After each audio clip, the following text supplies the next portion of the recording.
지난 몇 년간 전국적으로 이상한 일이 발생했습니다. 아무도 사지 않던 빈 땅들이 누군가에게 다 팔려버렸는데요. 자세히 살펴보니까 모두 건설회사들이 사갔다는 걸 알 수 있었습니다. 그마저도 자기들끼리 서로 경쟁을 하다가 비싸게 매수하게 됐는데요. 그럼 건설사들은 이 많은 돈을 어디서 구했을까요? 당시 건설회사들이 땅을 살 때 실제로 투자한 돈은 많지 않습니다. 대부분 대출을 받았기 때문이죠.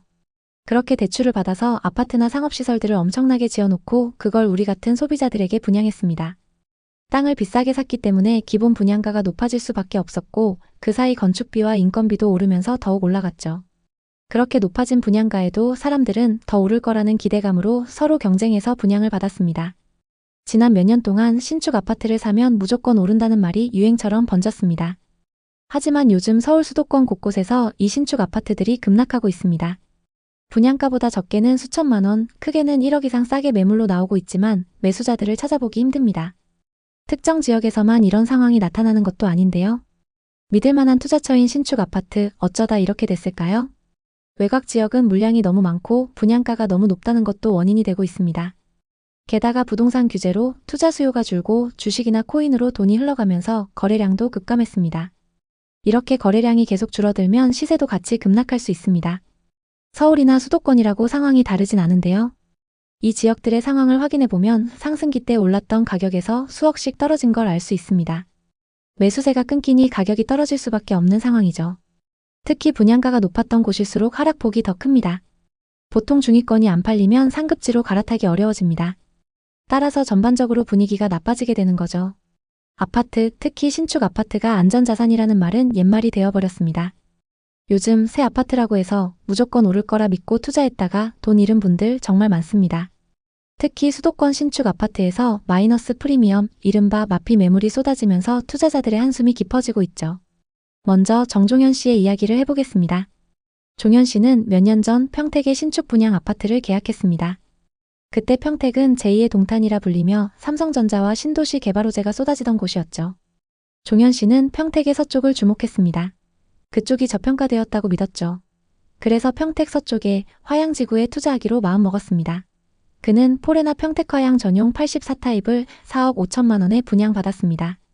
계약금만 내고 중도금은 대출로 그리고 잔금때가 되면 전세를 주면 된다고 생각했습니다. 평택 고덕신도시나 지제역의 집값이 폭등하는 걸 보면서 곧 화양지구도 그렇게 오를 거라고 믿었습니다. 그런데 2025년 11월 입주인 이 아파트는 지금 분양가보다 5천만 원가량 낮게 매물로 나오고 있습니다. 주변에 새 아파트 공급이 넘치고 대출 규제로 매수자가 사라진 탓이죠. 결국 종현 씨는 계약금을 포기하고 내놓기로 결심했습니다. 하지만 5천만 원 싸게 11개 부동산에 내놨는데도 연락조차 오지 않고 있습니다. 이 아파트 대체 얼마나 더 싸게 내놔야 팔릴 수 있을까요? 종현 씨는 신축 아파트는 무조건 오른다는 믿음 때문에 입지와 공급량을 제대로 분석하지 않았다고 후회하고 있습니다. 자, 이분은 왜 이렇게 됐을까요? 원인을 분석해보면 첫째는 공급 과잉입니다. 화양지구처럼 개발 붐이 일던 지역은 2021년, 2022년 땅값이 폭등하면서 건설사들이 영끌로 땅을 사서 분양가를 높였습니다. 결과적으로 시작부터 거품이 끼었죠. 둘째, 정부의 부동산 규제예요. 담보대출과 전세대출을 제한하니 영끌하던 매수세가 뚝 끊겼어요. 국토교통부 데이터로 2025년 11월 현재 수도권 아파트 거래량이 지난해 대비 60% 이상 줄었습니다.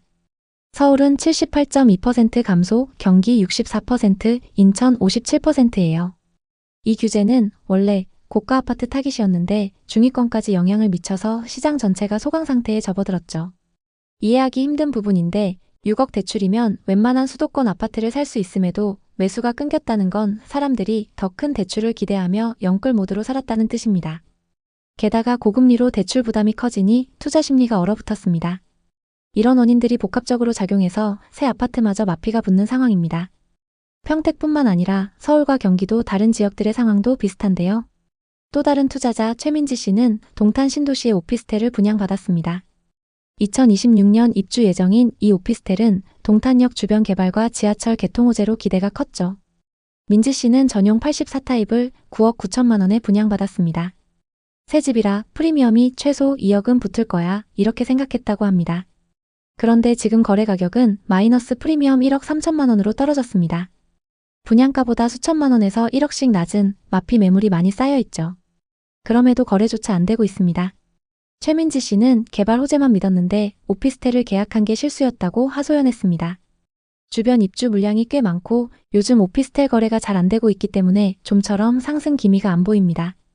여기서 잠깐 이 사례의 원인을 더 깊게 파헤쳐보죠. 동탄은 경기 남부의 핵심지라 입지가 좋은 편인데 공급이 폭발적으로 늘었습니다. 게다가 요즘 아파트도 많이 내려왔기 때문에 오피스텔은 사실상 거래가 거의 없는 상황입니다. 또 최근 전세대출과 담보대출이 모두 막히면서 수요가 급감했습니다. 동탄역 주변 아파트를 제외하고는 제자리 걸음일 것으로 보입니다. 또 정부 규제도 만만치 않습니다. 대출 규제에 세금 규제 카드까지 꺼내든다면 빠른 회복이 어려울 수 있습니다. 또 다른 사례를 살펴보겠습니다. 이영민 씨는 경기도 수원 연무동의 서광교 한라비발디를 선택했습니다. 2027년 2월 입주 예정이고 수원의 여러 호재를 기대하며 분양받았죠. 전용 84타입의 분양가는 7억 2천만 원이었어요. 그런데 2025년 11월 현재 거래가가 6억 9천만 원으로 떨어졌습니다. 분양가 대비 3천만 원 마피죠. 심지어 15층 고층 매물도 이 가격에 나오고 있는데요. 이영민 씨는 새 아파트라 안전할 줄 알았는데 외곽 입지를 과소평가한 실수라고 후회했어요. 이 단지는 285세대의 최고 28층인데 평당 분양가가 높긴 했지만 오를 거라고 생각했어요. 앞선 사례들을 통해 부동산 시장의 전반적인 분위기를 보자면 입지가 좋은 역세권 지역을 제외하고는 하락세가 뚜렷해요. 그만큼 지방과 수도권의 양극화가 심해지고 있다는 뜻이죠. 평택, 안성, 파주, 의정부, 양주, 광주 같은 곳들이 미분양이 많고 가격 하락이 심합니다. 예를 들어 평택은 미분양 소화가 빠르지만 공급 과잉으로 여전히 어렵죠. 삼성 호재가 있지만 물량이 너무 많습니다. 국토교통부 데이터를 보면 최근 평택의 거래량이 상반기 대비 60% 이상 줄었습니다. 이건 정부의 부동산 규제 시행 후 매수세가 급감한 영향인데요. 특히 외곽 지역은 물량이 쏟아진 점과 고분양가도 원인이 되고 있습니다. 게다가 인구 이동으로 지방과 외곽의 수요가 줄고 저성장 시대에 주택 수요 자체가 위축됐죠. 이런 곳들은 거래량이 계속 줄어들면 시세도 덩달아 급락할 수 있습니다. 서울의 상황도 살펴보겠습니다. 김수연 씨는 서울 은평구 응암역 인근에 은평 자이더스타를 분양받았습니다. 2026년 5월 입주 예정인 오피스텔로 희소 가치가 있어서 오를 거라고 믿었어요. 분양가가 전용 84타입 기준 10억 8천만 원이었는데 지금 10억 5천만 원의 매물이 나오고 있습니다. 서울의 역세권 단지 역시 마피로 나온 건데요. 신축이고 게다가 서울 역세권이라 당연히 안전하다고 믿었는데 큰 실수였다고 말하더라고요. 당연히 오를 거라는 분양 컨설턴트의 말을 믿고 투자했는데 지금은 분양가보다 싸게 나오고 있는 상황입니다. 서울 사례를 분석해보면 대출 규제가 중위권 부동산에 직격탄을 줬다는 걸 알 수 있습니다. 매수세가 끊기니 가격이 떨어질 수밖에 없는 상황이죠. 특히 고분양가 논란이 있던 곳일수록 하락폭이 더 큽니다. 부동산 시장 전체로 보면 중위권이 안 팔리면 상급지로 갈아타기 어려워집니다. 기존 집을 판 돈에 대출을 끼워서 상급지로 가려는 심리가 강한데 이게 막혔습니다. 대출 규제 외에 다른 원인으로는 2021년, 2022년 분양붐 때 건설사가 비싸게 땅을 사서 전반적으로 분양가가 높아진 점을 들 수 있습니다. 다만 서울은 공급 절벽으로 장기적으로는 상승 가능성이 높습니다. 또 다른 서울 사례로 강북구 미아동 하나포레나 미아를 살펴보겠습니다. 정희 씨는 이곳을 분양받아서 비슷한 실패를 겪었습니다. 이 단지는 2025년 11월 입주 예정으로 전용 84타입이 분양가 11억 3천만 원이었습니다. 그런데 최근 8천만 원 마피 매물이 등장했습니다. 총 497세대, 우이신설선 삼양사거리역 역세권인데 고분양가 논란이 있던 단지입니다. 이 사례에서 보듯 서울조차 안전하지 않은 상황입니다. 구로구 오류동, 천왕역, 모아엘가트 레뷰도 비슷합니다. 2025년 7월 입주를 시작한 단지로 전용 84타입이 분양가 10억 9천만 원이었습니다.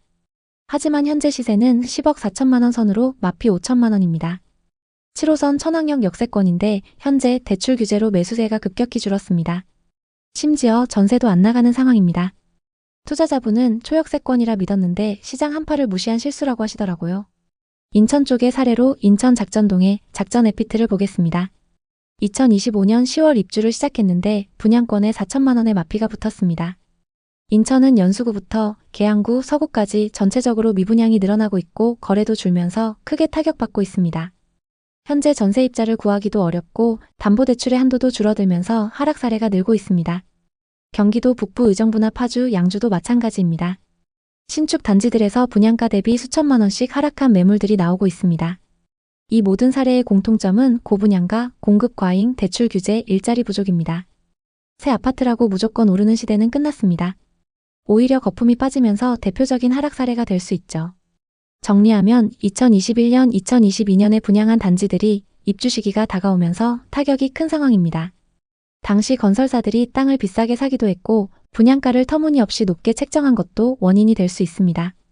하지만 그렇게 높은 분양가에도 투자자 본인들이 선택했기 때문에 누굴 탓할 수도 없는 상황이죠. 앞으로는 지역별 양극화가 더욱 심화될 것으로 보입니다. 일자리가 부족하고 수요가 적은 곳들은 계속해서 하락할 가능성이 크고 서울 수도권 중에서도 입지가 좋은 곳들은 장기적으로는 상승할 것으로 보입니다. 다만 추가적인 부동산 규제에 따라 시기는 조정될 수 있다는 점 참고하시면 좋겠네요. 올해 6월 이후 부동산 규제 정책이 계속 나왔습니다. 주담대 한도를 크게 낮췄고 규제 지역도 급격하게 늘렸습니다. 또 정부가 목표로 하는 공급 확대 정책 의도는 매우 좋지만 완공까지 꽤 많은 시간이 걸리니 그 사이 시장 불안이 커질 수 있어요. 앞으로 점점 내 집 마련의 문턱이 높아질 겁니다. 만약 여러분도 투자 계획이 있다면 정책 변화에 잘 대응하시길 바랍니다. 혹시 부동산 투자로 성공하거나 실패했던 경험이 있다면 댓글로 공유해주세요. 여러분의 경험이 누군가에게 큰 힘이 될 수 있습니다.